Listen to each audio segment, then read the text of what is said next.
원희룡 후보가 그 연일 한동훈 후보한테 지금 이제 막 배신의 정치, 공세를 열심히 하고 계세요. 신뢰의 정치라고 말하고 싶어요. 네. 신뢰를 갖는 후보가 당 대표가 되어야 된다. 이게 우리의 목표인 거지. 배신자를 배제해야 된다. 이게 우리 목표는 아닙니다. 1강, 2중, 1약 이렇게 생각했거든요. 근데 저희는 이번 주 안에 양강으로 가지 않을까 생각합니다. 안녕하세요. 내 삶을 바꾸는 정치뉴스 머니투데이 더삼대기 만드는 고품격 정치시사 콘텐츠 터치다운입니다. 오늘도 여당 출입기자와 국민의힘 내부 이야기를 다루는 광화문 뒷담화 시간으로 준비했는데요. 현재 장안의 화제인 국민의힘 당권 주자 릴레이 인터뷰 특집, 오늘은 두 번째 시간으로 원희룡 캠프의 이준우 대변인 모셨습니다. 안녕하세요. 네, 반갑습니다. 이준우입니다. 국민의힘 당권 레이스가 뜨겁습니다. 지난주 화요일에 후보 등록을 마치고 약 일주일이 지난 상황인데요. 당초 한동훈 후보가 무난히 당선될 것이란 전망이 많았는데 원희룡, 나경원, 윤상현 후보가 일제히 한동훈 후보를 공격하면서 판세를 예상하기 어려운 상황입니다. 특히나 원 후보가 배신의 정치 프레임으로 한 후보 공세를 주도하고 있는데요. 저희 이준우 대변인 모시고 배신의 정치 주도하는 원희룡, 어대안 막을까를 주제로 이야기 나눠보겠습니다. 네, 이 대변인님 반갑습니다. 우선 우리 시청자들에게 대변인 소개해 드려야 될 것 같아요. 그래서 국회 보좌관, 여의도 연구원에도 계셨고 또 이제 당 미디어 특위 위원으로도 계셨는데 사실 조국 저격수로 유명하시잖아요. 좀 그 이유를 좀 설명을 좀 해주실 수 있으실까요? 네. 조국 사태가 있었는데 그 사태의 시발점이 된 첫 기사를 제가 발굴해서 언론에 이제 제보를 해가지고 기사가 났었고요. 그 이후에 줄줄이 소세지처럼 이제 많은 의혹이 나왔는데 그걸 제가 발굴하면서 좀 제가 국회에서 이제 기자 사이에 좀 많이 입지라기보다는 많이 알려졌고 뭐 제가 소문 듣기로는 이제 서초동에서도 제가 많이 유명해졌다고 그러더라고요. 네. 탐나는 인재셨다는 말씀을 해주셨고요. 당초에 이번 이제 전당대회 때도 한동훈 캠프에서도 좀 약간 제안이 갔다. 전 이렇게 좀 들었었는데 원희룡 캠프로 합류를 하셨어요. 좀 이렇게 선택을 그렇게 하신 이유가 있으실까요? 원희룡 후보하고 저하고는 개인적인 인연이 있습니다. 와이프가 원희룡 후보가 국회의원이던 시절에 원희룡 의원실에서 인턴을 했었어요. 그때 와이프를 처음 만났어요. 처음 만났고 그때 국회에서 그룹 사운드를 했었거든요. 제가 그때 드럼을 했었고 와이프가 너무 사적 얘기 같은데 이런 거 좋습니다. 이런 거 좋습니다. 네. 와이프가 그때 보컬을 했습니다. 그렇게 해서 이제 만나서 결혼까지 했죠. 그 다음에 이제 이번 대선 때 원희룡 장관님이 정책본부장 했었거든요. 네네네, 맞아요. 그때 그 정책본부장 밑에서 제가 활동을 하면서 대장동 의혹이랑 그다음에 송영길 당대표의 누구나 집 의혹도 있었어요. 그것도 제가 그때 조사를 했기 때문에 그 인연으로 같이 이제 같이 일한 경험이 있죠. 예, 그런 상황에서 저에게 연락이 오셔서 직접 만나자 해서 모처에서 만났는데 만나자마자 제 손을 꽉 잡았어요. 너무 세게 잡아가지고 좀 아팠는데 너무 이제 하여튼 힘을 꽉 주면서 저한테 하는 말이 준우야 우리 같이 분열을 막자. 딱 이 한마디 일성을 그렇게 하셔가지고 너무 그 인상적이었고 저한테 이제 마음에 좀 울림을 줬다고 해야 되나요? 그래서 제가 최종적으로 원희룡 캠프에 합류하게 됐습니다. 한동훈 캠프에서 제안이 갔던 것도 맞나요? 그렇게 기자들이 사실 많이 알고 있었거든요. 팩트만 기사가 단독으로 팩트만 말씀드리면 전부 다 왔어요. 다. 전부 다. 다른 이거 캠프에서도. 팩트입니다. 예, 팩트. 윤상현 후보, 나경원 후보 또 이제 하고 전부 네 군데 다 연락이 온 거는 맞습니다. 네. 모든 캠프에서 탐내한 인재가 결국엔 원희룡 후보를 택했다는 그런 말씀 잘 들었고요. 띄워줘서 고맙습니다. 네, 이번 전당대회 국면에서 좀 가까이에서 또 보셨을 텐데 좀 가능성 보이시나요? 당연하죠. 예. 가능성은 저는 100% 확신하고요. 여러분 이게 이 전당대회의 특징은 뭐냐면은 이게 일반 여론조사가 아니라 당원들 상대로 하는 지지율이거든요. 지지율 조사라고 해야 되나요? 경쟁인 건데 지금 언론에 나오고 있는 것은 일반 여론조사가 사실 대부분이고요. 그렇기 때문에 당원들 민심은 아마 우리가 뽑은 대통령, 우리 정부는 우리가 책임을 지자 이런 민심이 밑에 단단히 깔려있다고 생각을 해요. 뭔가 잘못되면은 고치거나 수리를 해서 가는 거지 잘못됐다 해가지고 아예 허물어 버리고 새로 짓자 이제 이렇게 가는 거는 아주 예외적인 경우 아니면은 좀 어렵다고 보는데 지금 저희는 그런 상황 아니라고 판단을 하고 있고 그래서 당원들이 힘을 모아서 그래도 어려운 상황이었지만 100석 이상을 선택해 주셨다. 그래서 우리는 이 집을 허물고 새로 짓기보다는 고쳐서 변화해서 혁신으로 같이 당정 일치시켜서 같이 가야 된다. 그런 입장입니다. 혹시 한동훈 후보는 좀 허물자는 입장으로 지금 보고 계신가요? 그렇죠. 말은 그렇게 안 하고 있는데. 뭐 허물자 뭐 이제 그런 얘기는 안 하지만은 사실 지금 민주당에서는 특검을 연이어서 지금 몇 개 여름 헷갈릴 거예요. 특검 몇 개 나왔는지 저도 헷갈립니다. 민주당의 특검 공세에 어떻게 보면은 발맞추는 특검 공세가 좀 많이 나왔잖아요. 나왔는데 그거를 방어하는 생각하기보다는 거기에 특검을 동조하고 거기에 발맞춰서 뭔가 할 것처럼 하는 그런 뉘앙스로 이제 말을 하는 게 많은 당원들한테 좀 불안감을 줬던 것 같아요. 근데 더 이제 놀라운 거는 뭐 최근에 그 말씀하셨다고 그러는데 민주당하고 이제 조국당이 한동훈 특검을 얘기하지 않습니까? 그런데 거기에 대해서 또 다음날 바로 반응을 했어요. 한동훈 특검 절대 반대라고. 물론 우리도 반대하죠. 반대하는데 그러면 입장을 바꿔 생각해 보세요. 대통령을 겨냥한 특검은 찬성하면서 본인에 대한 특검은 반대한다. 이렇게 읽을 수밖에 없는데 그게 일관성이 있는 건지 좀 의심스럽다는 생각이 들어서 당원들은 아마 그렇게 우리 당정을 따로 분리시키는 그런 어떤 당 대표에 대해서는 아마 지지하지 않을 거다 그렇게 생각합니다. 제가 이따 또 디테일하게 여쭤보도록 하고요. 일단은 이제 출마 선언부터 좀 하나하나 짚어보려고 하는데 굉장히 간결하게 출마 선언을 아주 짧게 하셨어요. 그래서 어떻게 보면 기자들 입장에서는 간단하고 좋기도 하지만 성의가 없는 거 아니냐 혹은 준비가 좀 덜 된 거 아니냐라는 콘텐츠 면에서 살짝 그런 의견도 조금 나왔거든요. 좀 어떻게 보세요? 그날 제가 알기로는 한동훈 후보는 출마 선언을 한 30분 이상 한 걸로 알고 있거든요.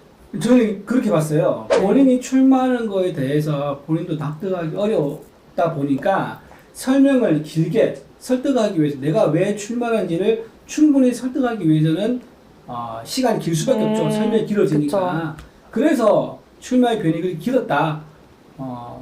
좀 주절주절 설명을 많이 해야 되는 상황인 거예요. 왜냐하면 의문을 가지는 부분에 대해서 하나하나 이제 자세히 설명하고 싶으니까.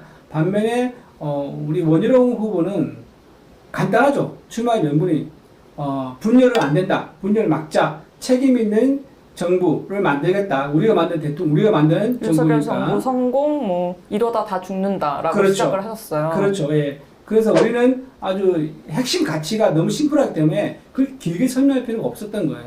어느 후보보다 준비가 사실 제일 잘 돼 있죠. 16대부터 해서 국회의원을 3번 하고 경험이 엄청 많으시고 장관까지 했으니까 경험이 제일 많으신 분이고 준비가 제일 잘 돼 있는 분은 맞다. 이제 출마 선언 자체가 약간 갑작스럽게 느껴진 측면도 있거든요. 아마 뭐 속으로는 깊이 고민을 하셨겠지만 결단 자체는 보좌진들도 정말 뭐 며칠 사이에 알았을 정도로 좀 급박하게 결정을 하신 것 같은데 이 부분이 약간 이제 그 직전에 용산에 이제 좀 다녀오신 후에 약간 오더를 받고 나오신 게 아니냐. 그때 엘살바도르 특사로 다녀오신 다음에 보고하러 가셨었잖아요. 그러고 나서 급작스럽게 결정을 한 것이 약간 윤심의 어떤 오더 혹은 용산의 오더가 아니었냐 이런 의혹도 좀 있는데 어떻게 좀 윤심의 오더는 아니고요. 네. 그러니까 뭐 굳이 정리하면 이심전심이라고 할 수 있겠죠. 네. 이심전심이라고 할 수 있는데 이런 거 아마 언론 나왔을 겁니다. 지금 한동훈 후보하고 원희룡 후보가 한때 한동훈 후보 집 근처에서 만나서 얘기를 한 적이 있다고 그랬었어요.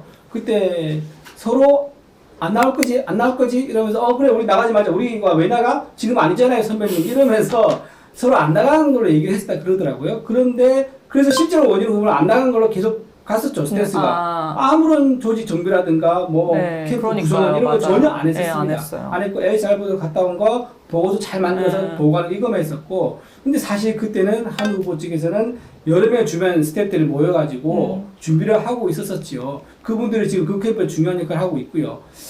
그래서 저희는 그 대통령실에 가서 엘살바도르 특사 결과 보고하는 거 이거를 하면서 아마 대통령한테는 이런 정도 얘기는 듣지 않았을까 싶어요. 누구 나간다 하더라.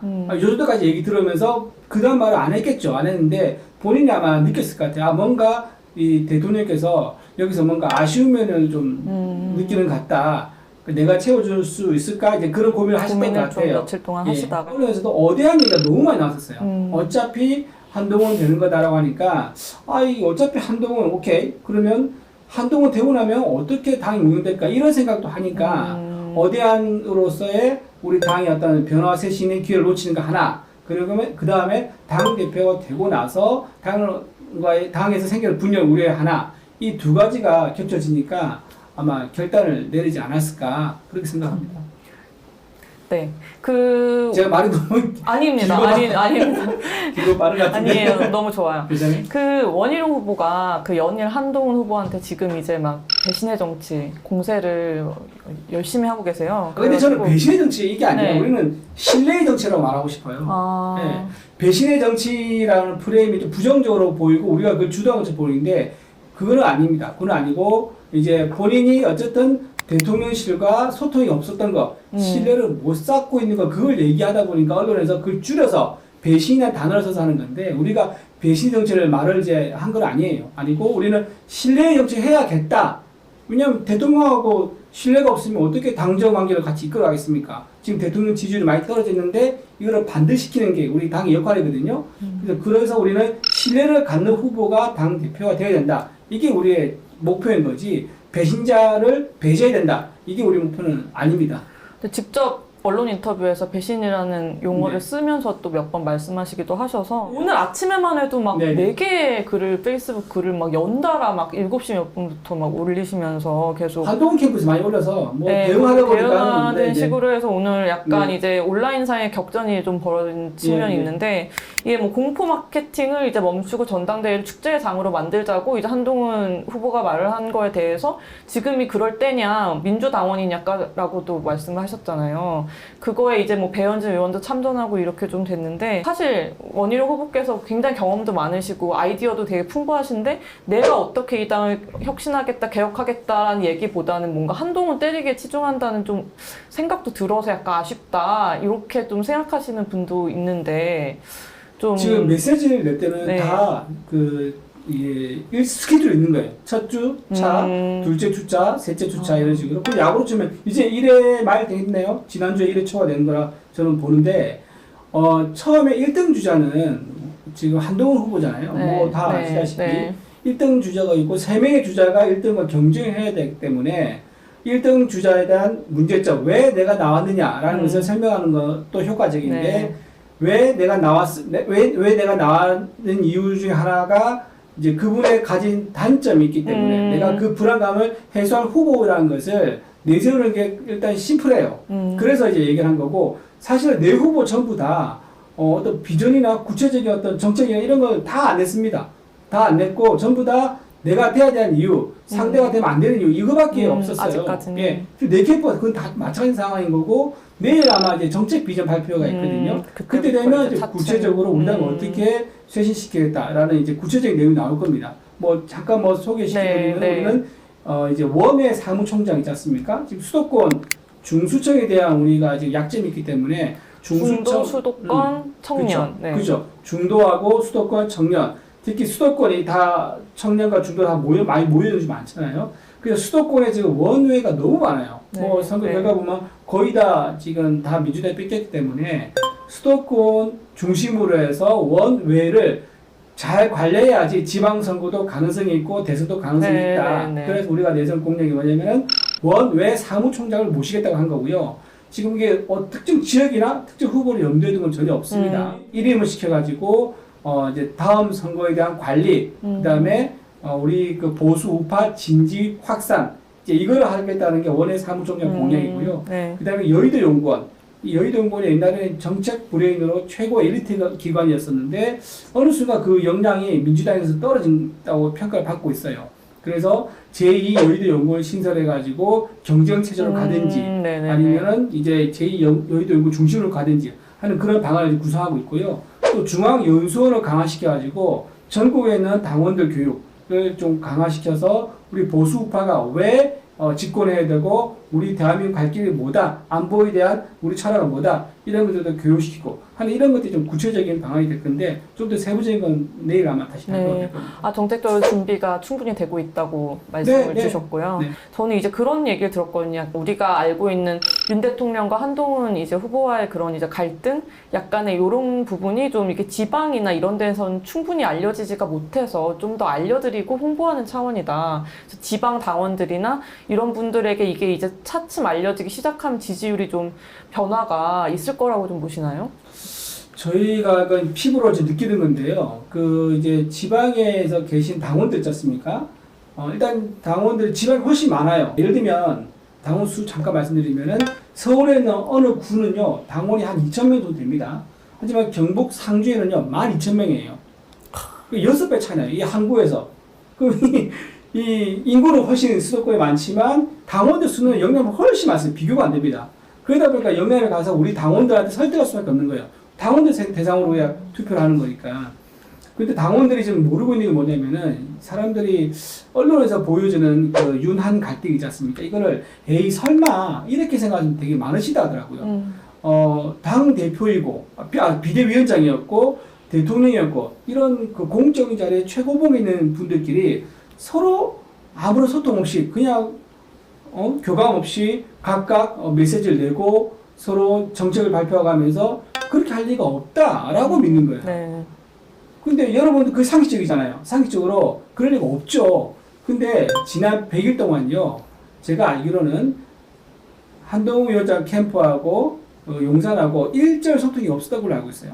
전화 통화도 없었고요. 그 와중에 이제 그 한동훈 비대위원장이 나갈 수 있다는 갈등성이 나왔던 거예요. 만약에 소통하고 교감했었으면은 그런 갈등이 안 나왔겠죠. 근데 한동훈 위원장은 본인에 대한 어떤 갈등이 얘기 나오니까 그 갈등을 본인이 돌파하기 위해서 그걸 언론에 흘려서 갈등성이 나왔다. 그러니까 당장 선거를 앞두고 선거에 집중이 되니까 빨리 봉합할 수밖에 없잖아요. 네, 그래서 재빨리 봉합하는 척은 했지만 그 이후로도 전화 한 통화 없었다 그러더라고요.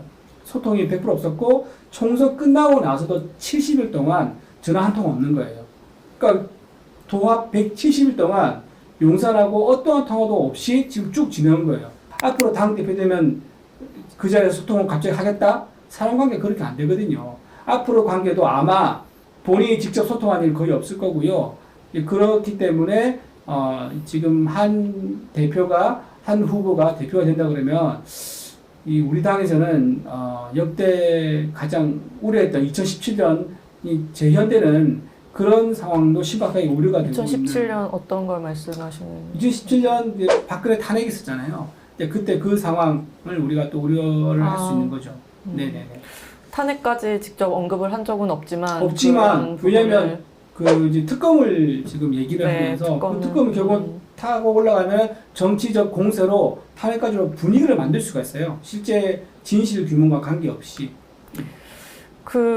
안 그래도 오늘 페이스북에 원희룡 후보께서 이제 여당 당대표가 대통령과 각을 세우면 선거에서 될 수가 없다. 하나랑 또 이제 하나는 대통령과 차기 대선 주자가 갈등하면 대선에서 이기기 어렵다. 이런 이제 말씀들을 남기셨더라고요. 근데 이제 문제는 약간 이제 또 다른 게 지금 윤석열 대통령 지지율이 좀 많이 낮은 상황이고 대통령이 좀 잘 못하고 있다는 여론도 굉장히 많은 상황이라서 각을 세우면 이기기 어렵다는 이 명제가 과연 들어맞느냐 하나가 있는 것 같고 이제 또 하나는 이제 대통령과 이제 차기 대선 주자가 물론 갈등을 너무 하면은 문제가 되겠지만 예를 들어서 이제 많은 분들이 뭐 MB 박근혜 정도의 약간 견제하는 정도의 그런 관계를 이제 좀 좋은 어떤 모델로 약간 말씀하시더라고요. 그 정도로 가면은 정권 재창출도 하면서 이렇게 관계를 이어나갈 수 있지 않을까라고 이렇게 좀 보는 것 같은데 여기에 대해서 좀 의견이 있으실까요? 그러니까 MB 먼저 하고 그다음에 박근혜 한 것처럼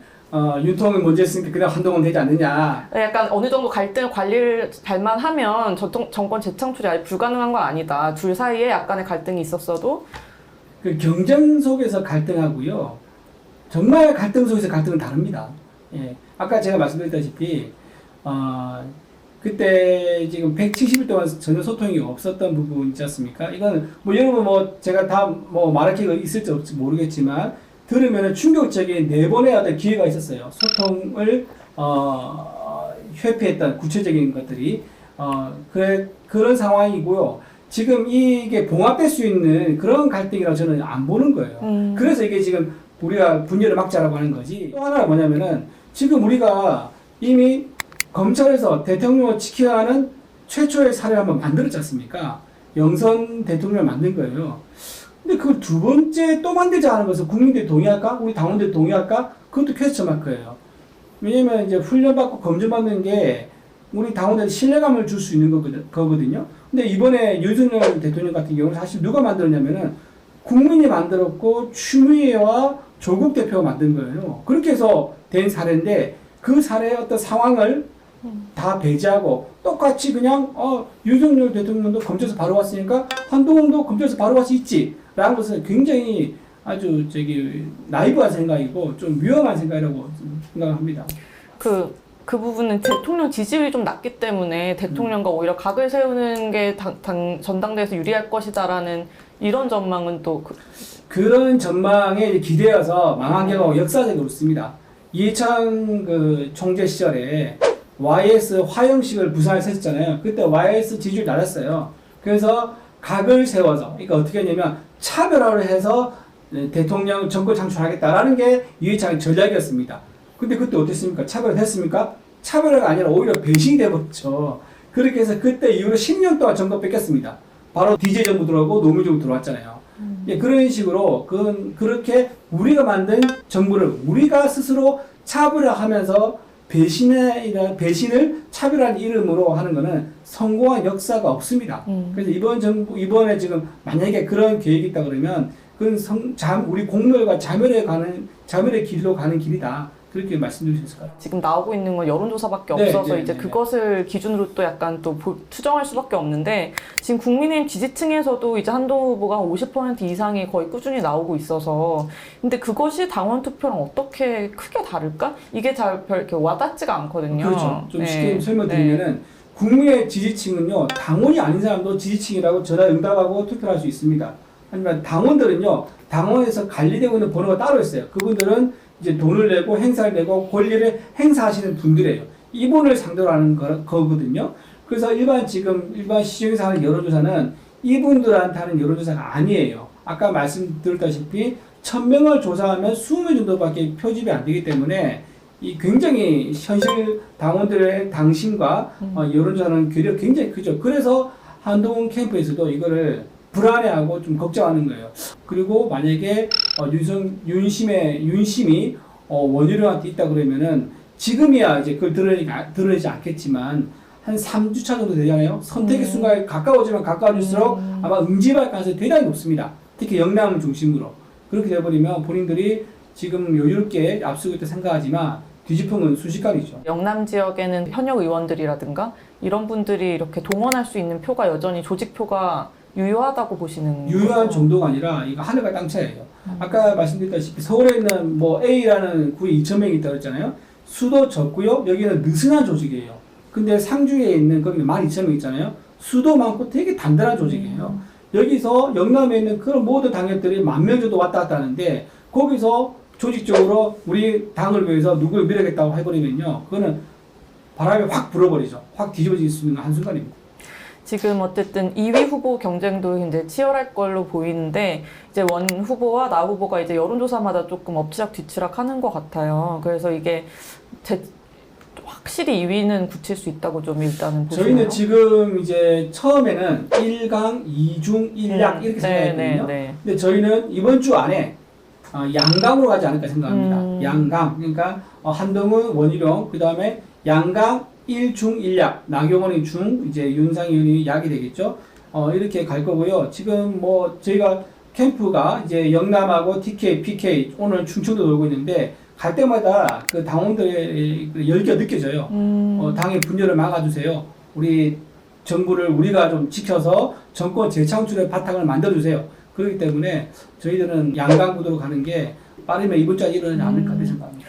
나경원 후보도 사실 이제 당원들 사이에서 인기가 꽤 높고 대중적인 인지도도 굉장히 대중적이죠. 있어서 예, 맞아요. 예. 뭐 오늘 메시지 내신 거 보니까 원한 갈등 뭐 이래선 안 된다고 하면서 원한. 원한 갈등이라는 또 원한이 있는 네, 것처럼. 그런 단어를 만들어가지고 개파 없고 나같이 오히려 이렇게 뭐 대통령한테 기댈 필요도 없고 이런 후보가 돼야 된다고 지금 굉장히 주장을 하고 있는데 이런 난 무개파고 대선 출마도 안 할 거다 이런 전략은 별로 먹히지 않을까요? 근데 그 뒤집어 얘기하면 이제 무개파라는 것은 그만큼 자기 세력이 없다는 얘기거든요.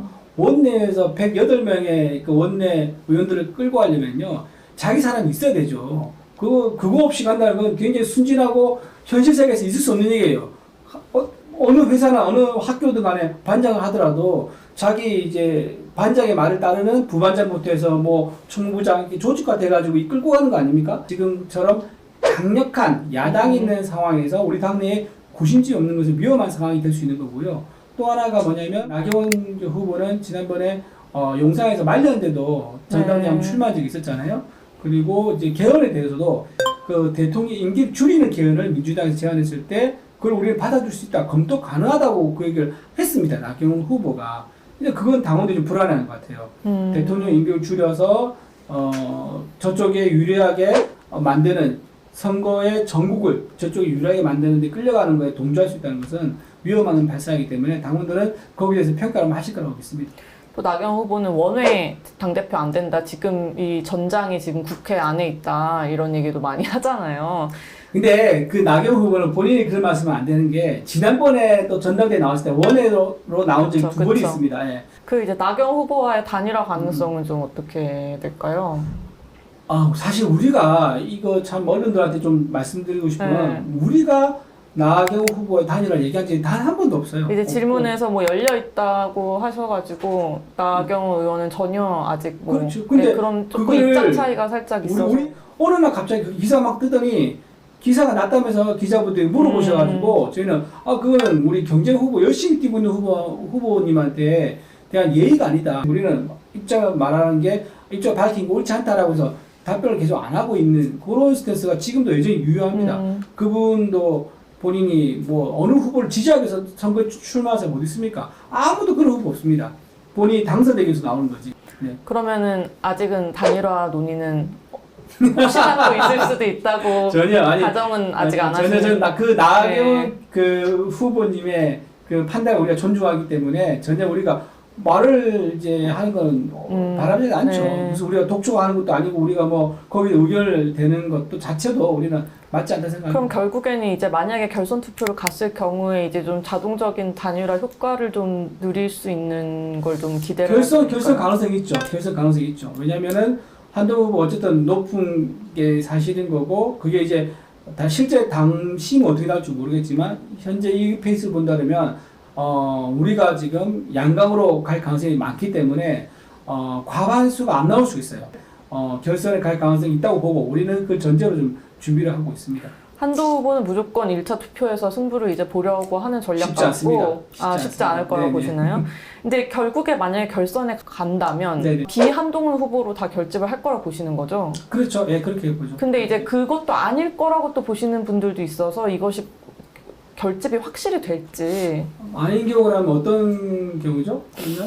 그러니까 만약에 이제 한동훈 후보가 1위 후보가 되고 원희룡 후보가 2위가 됐는데 이제 나경원, 윤상현 지지가 다 과연 원희룡으로 갈까? 아니고 그 부분이 혹시나 한동훈한테 모르는 거 아니냐? 누가 그 얘기를 어제 저한테 하더라고요. 네.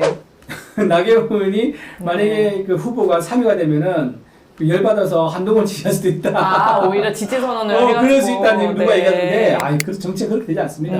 본인이 소신이 있고 철학이 있으신 분인데, 본인이 그분이 안 된다고 그렇게 주장을 하셨고, 그런 걸 공개적으로 말씀하셨잖아요. 근데 선거 결과에 따라 싹 한 번에 뒤집어가지고 1위 후보를 지지한다? 저는 그건 맞지 않다고 보고요. 지금 한을 제외한 나머지 세 분이 사실 비슷합니다. 비슷하고 우리 당 어쨌든 분열 안 된다는 입장은 다 똑같아요. 네. 똑같아. 결만 좀 다르죠. 그렇기 때문에 이 세 명 범위 내에서 벗어나지 않을 거다. 그런 확신합니다. 네, 알겠습니다. 설마 나경원 대표가 거기 가서 같이 당의 분열에 동참하거나 그러지 않을 거 생각해요. 네네. 좀 혹시 소통을 그쪽 캠프랑은 좀 수시로 하고 계신가요? 나는 걔는 아는 사람 많이 있습니다. 아는 사람 많이 있고. 신뢰관계가 있으시고.